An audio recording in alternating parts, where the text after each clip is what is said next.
Let me tell you about a pattern I've seen 1,000 times. Week 1 of learning English. You are on fire. New notebook, new app.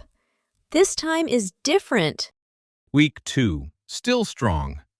Maybe a little tired, but you're showing up. You feel proud. And then week 3 arrives, and something quiet happens. The fire gets smaller. The notebook stays closed one day, then 2, then a week. And you tell yourself the worst story of all. See, I always do this. I have no discipline. I always quit. But here's what almost nobody knows.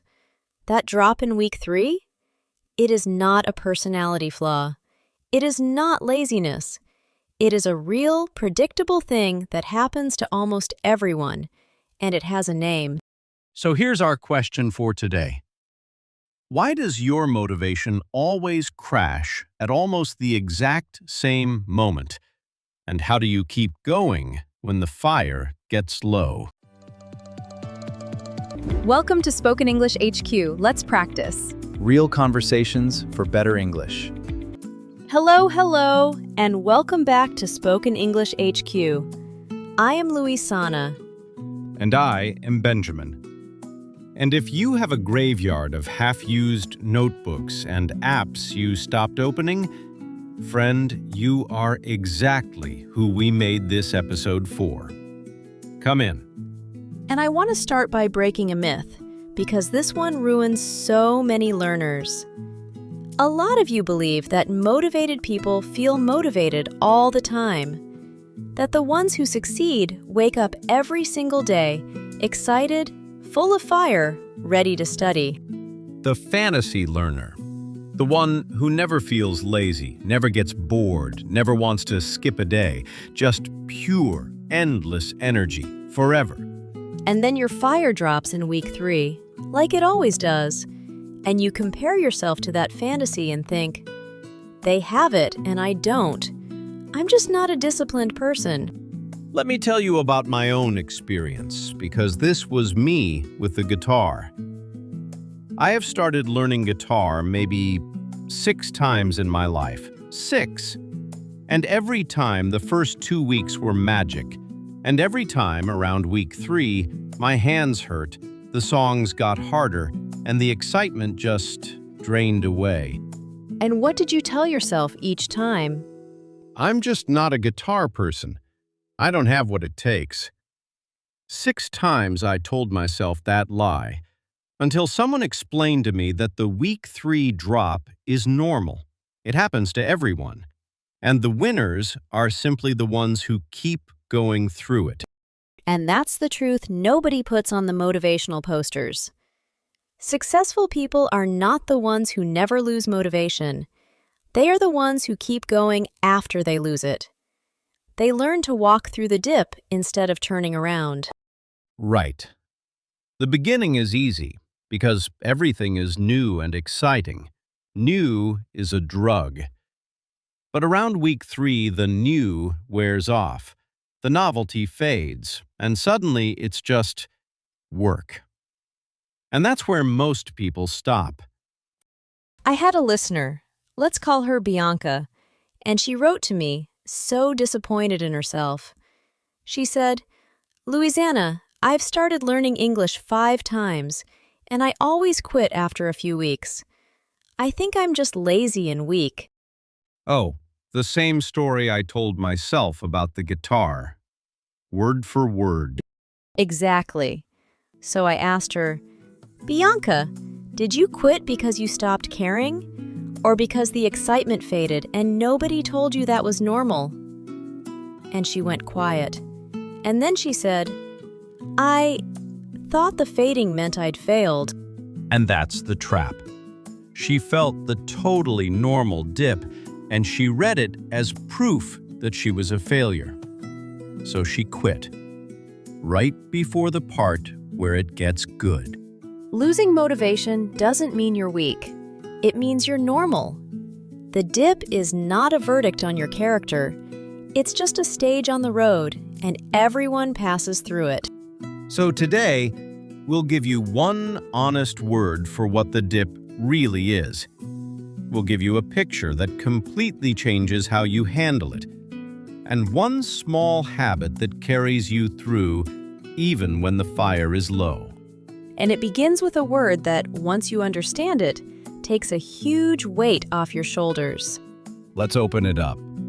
The word for today is a B2 word, a more advanced one, and it is the most freeing word you'll hear all week. The word is inevitable. Inevitable. Say it slowly with us. In-ev-it-able. Inevitable. Inevitable means something that is sure to happen, something you cannot avoid, no matter what. The sun setting tonight is inevitable. Getting older is inevitable. It's coming for certain, whether you like it or not. And here's why this word changes everything. The motivation dip is inevitable. It is not a surprise. It is not bad luck. It is not your fault. It is a normal, certain part of starting anything new. It will come. For you, for me, for everyone.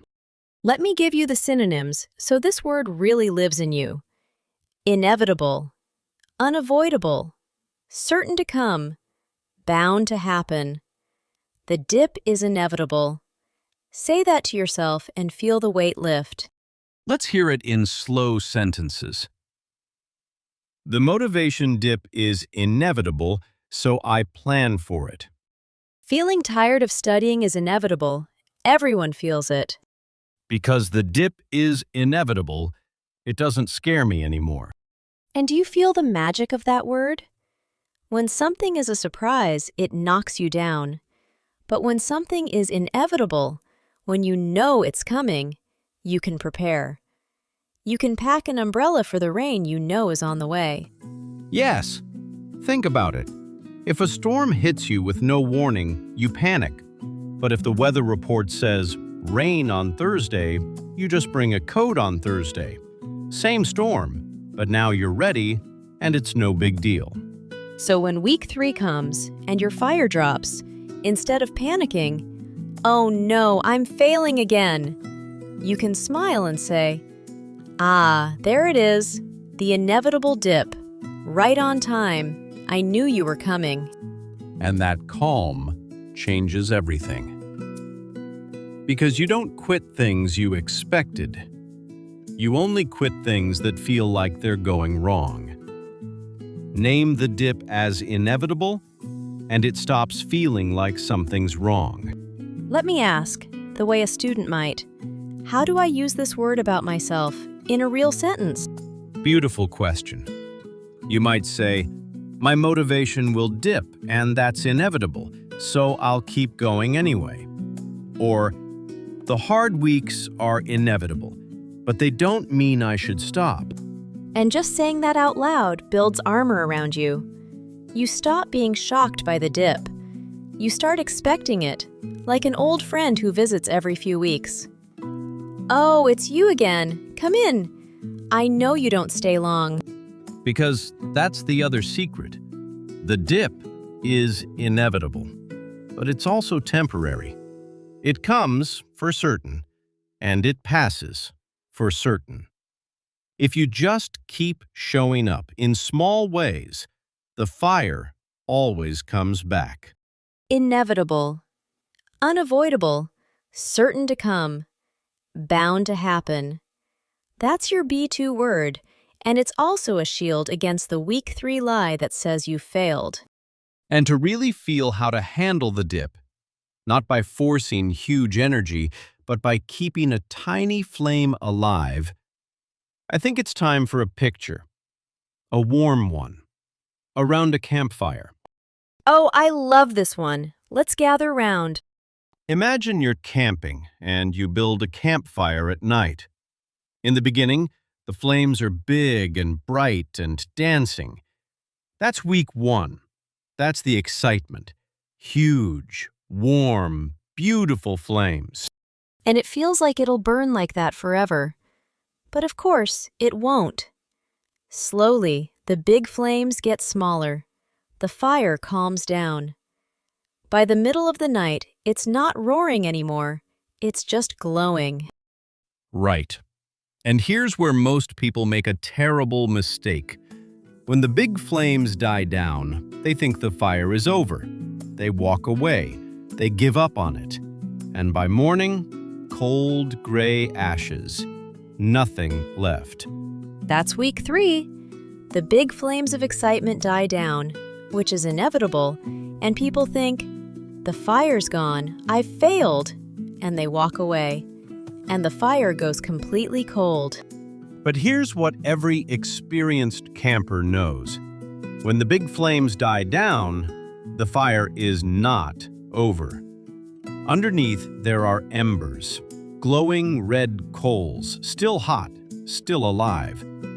And to keep the fire going, you don't need a huge log, you just need one small twig. One small twig! You place one little stick on the embers, and the fire catches again. You don't have to rebuild the whole roaring blaze. You just feed the embers, gently, with something tiny. And that is exactly how you survive the motivation dip. When your big excitement fades, and it will, it's inevitable, you do not need to feel on fire again to keep going. You just need to place one small twig on the embers, one tiny action to keep the coals alive. So on a low day, in week 3, you don't force yourself to study for 2 hours with no energy. That's like trying to throw a huge log on a small fire. It just smothers it. Instead, you place one twig, one song, one sentence, 1 minute. Yes, on a high-energy day, study a lot. Big flames, enjoy them. But on a low day, the goal is not study hard. The goal is just don't let the fire go cold. Keep the embers glowing with one tiny twig. Let me give a real example.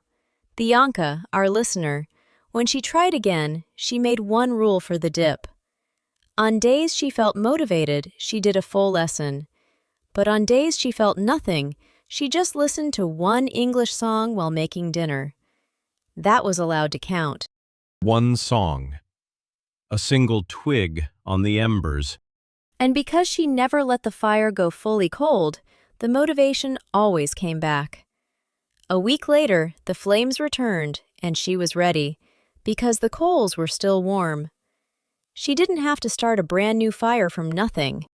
And that's the magic of the embers. Starting a cold fire from scratch is hard. That's why starting over for the 6th time is so painful. But keeping warm embers alive?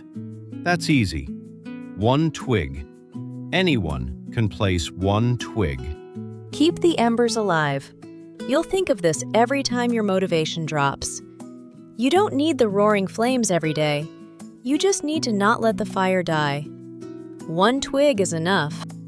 And there's a perfect English verb for moving gently through the low times without stopping, for keeping going on a small, easy effort. Let's take our word tour. Let's keep it warm. Today's verb for the word tour is a B2 verb, to coast. To coast. To coast means to keep moving forward gently, with very little effort. Think of riding a bicycle down a small hill. You stop pedaling hard. You just let it roll. You're still moving. You're just not pushing. And that is the perfect skill for the dip. When you have no energy to pedal hard, you don't stop the bike and quit. You coast. You keep rolling forward gently with the smallest effort until your energy comes back. Let's hear it slowly. On low days, I don't push. I just coast. It's okay to coast through a hard week, as long as you keep moving. I coasted for a few days, and then my motivation came back. And I want to be clear, because this word gives such permission. To coast does not mean to stop. A coasting bike is still moving forward. It means you lower the effort, way down, but you never put your feet on the ground. You keep gently rolling. Yes, synonyms, so it lands. To coast, to cruise, to glide, to keep rolling gently. You're still going, you're just not straining. So here's your micro action for this week.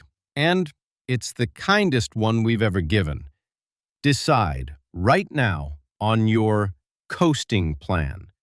Pick one tiny thing you can do on a no-energy day. One thing so small, it feels almost silly. Maybe it's listen to one English song. Maybe it's read one sentence out loud. Maybe it's watch one short clip while I drink my coffee. Pick your one tiny twig, your coasting action, before the dip arrives. Because here's the thing about the dip. When it hits, you won't have the energy to decide anything. So decide now, while you're motivated, what coasting looks like. Pack your umbrella before the rain. And then, when the low day comes, and it's inevitable, you don't have to think. You just do your one tiny thing. One twig, one coast, and the fire stays warm. I want to tell you about a listener. Let's call him Hiroshi. He used to study in huge, intense bursts. 3 hours one day, then nothing for 2 weeks, full of guilt.